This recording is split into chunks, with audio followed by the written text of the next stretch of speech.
শাসন করে দেওয়ার কাজটাও কিন্তু বিজেপি করছে। তা আমরা এখানে খুব সংক্ষিপ্তভাবে আমি যেটা বলছি, দেখুন যে এবারে পশ্চিমবঙ্গে যে দিশাহীন বাজেট হয়েছে সেখানে মুখ্যমন্ত্রী ঘোষণা করেছিলেন, মানে তার হয়ে মাননীয় চন্দ্রিমা ভট্টাচার্য অর্থ দপ্তরের রাষ্ট্রমন্ত্রী স্বাধীন দায়িত্বপ্রাপ্ত, যে তারা আইসিডিএস এবং আশা কর্মীদের স্মার্টফোন দেবেন। আপনারা দেখুন, আমি সেদিনই বলেছিলাম বাজেটের পরে 18 অক্টোবর 2023 ভারত সরকারের সংশ্লিষ্ট দপ্তর ministry of women and child development Poshan Abhiyan Reshma Raghunath Nair তিনি কবে টাকা দিয়েছেন দেখুন, ডকুমেন্ট দেখুন। টাকা দিয়েছে ভারত সরকার 18 অক্টোবর 2023। এই ধাপ্পাবাজ ফেরেববাজ চিটিংবাজ সরকার 2025-এর বাজেটে বলছে এই 2 বছর টাকার সুদ খেয়েছে। এই যে হিউজ পরিমাণ টাকা, 10,000 টাকা করে পার স্মার্টফোনের জন্য, এই যে টাকা 101 কোটি টাকারও বেশি, প্রায় অনেক টাকা।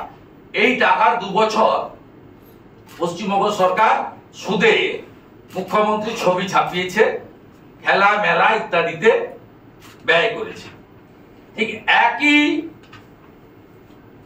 জিনিস আমরা আজকে, এটা মূলত এটা আনন্দধারা নাম নয়, প্রকৃত নাম আনন্দধারা নয়, এটা হচ্ছে আমাদের লাইভলিহুড মিশনের অন্তর্গত ভারত সরকারের, এটা পঞ্চায়েত এবং গ্রামোন্নয়ন দপ্তর, যার সম্মানীয় মন্ত্রী আমাদের শিবরাজ সিং, সেই ডিপার্টমেন্টের এটা সংঘগুলো পায়।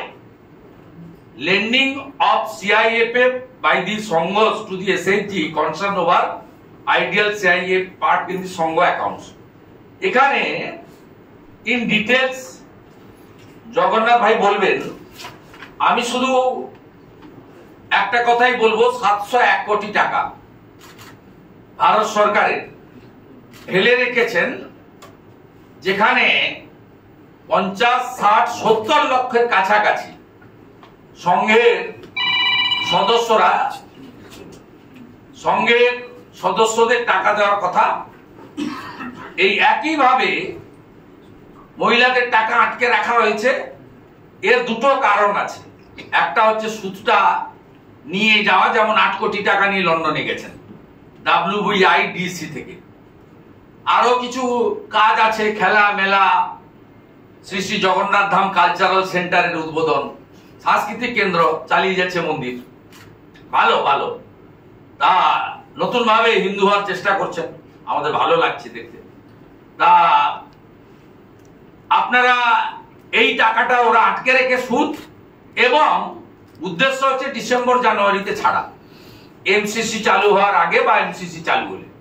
গতবারে 2021-এ 26শে ফেব্রুয়ারি এমসিসি হয়েছিল। তা ফেব্রুয়ারি মাসে যে কোনো দিন ইলেকশন কমিশন চাইলে এমসিসি হবে, তা আমাদের হাতে নয়, ইলেকশন কমিশনের হাতে, টেন্টেটিভ তাই। তা এর মূল উদ্দেশ্য এই দলদাস বিডিওদের দিয়ে এবং অধিকাংশ ডিএম, অযোগ্য ডিএম যারা, সেই সমস্ত দুর্নীতিগ্রস্ত চটি চাটা স্তাবক ডিএমদেরকে দিয়ে এই টাকাগুলো প্রথমত সুদ আর্নিং করে, খেলা মেলা, দুয়ারে সরকার, আইপ্যাক কে পেমেন্ট করা, মুখ্যমন্ত্রীকে বলো এগ্রিমেন্ট হয়েছে প্রতীক জৈনের সঙ্গে 161 কোটি টাকা, তার পেমেন্ট আইপ্যাক এর ছানা পেনাদের, চোরেদের। তারপরে আপনার ডিসেম্বর মাসে টাকাটা জানুয়ারি মাসে ঢুকিয়ে দিয়ে এই দালালগুলো গিয়ে বলবেন যে মুখ্যমন্ত্রী দিল। এটা আনন্দধারা নাম নয়, আমরা কমপ্লেন করব। এই নামটা সেন্ট্রাল গভর্নমেন্টের, সেই নাম করতে হবে। আমরা ইতিমধ্যে স্বাস্থ্য দপ্তর নিয়ে করেছি, আমরা প্রধানমন্ত্রী অন্ন সুরক্ষা যোজনার নাম বদল নিয়ে করেছি, এর আগে প্রধানমন্ত্রী গ্রাম সড়ক যোজনা নিয়ে করেছি, স্বচ্ছ ভারত অভিযানে নির্মল বাংলা নাম দিয়ে চালানো, তারও প্রতিবাদ আমরা বিভিন্ন স্তরে করেছি। প্রত্যেকটা ইঞ্চিতে ইঞ্চিতে নো সেটিং অপোজিশনে বিজেপি। 11 সালে সিপিএমও করেনি, 16তে কংগ্রেসও করেনি। আমরা এই কাজটা নিষ্ঠার সঙ্গে করছি, এটাও করব। আমি শুধু এই সরকারকে আপনাদের মাধ্যমে হুঁশিয়ারি দিচ্ছি যে 31শে মার্চের মধ্যে এই টাকা নামিয়ে দিতে হবে। যদি নামিয়ে না দেন তাহলে ভারতীয় জনতা পার্টি এবং leader of opposition first week of April দিল্লিতে গিয়ে সংশ্লিষ্ট দপ্তরের মন্ত্রী শিবরাজ সিং চৌহানের সঙ্গে দেখা করে টাকাটা সরাসরি মহিলাদের অ্যাকাউন্টে যাতে দিল্লি থেকে আসে তার দাবি আমি করব। টাকাটা কেন্দ্রীয় সরকার নিয়ে ডাইরেক্ট বেনিফিট ট্রান্সফার করে পশ্চিমবঙ্গে নথিভুক্ত এসএইচজি গ্রুপ সংঘকে ডাইরেক্ট পাঠানোর ব্যবস্থা করুন, এই দাবি আমি করব। এটা গত অর্থবর্ষের টাকা 31শে মার্চের মধ্যে ডিসবার্স করতে হবে, এটা আমাদের স্পষ্ট দাবি। এ ব্যাপারে ডিটেলসে ভাই জগন্নাথ বলবেন।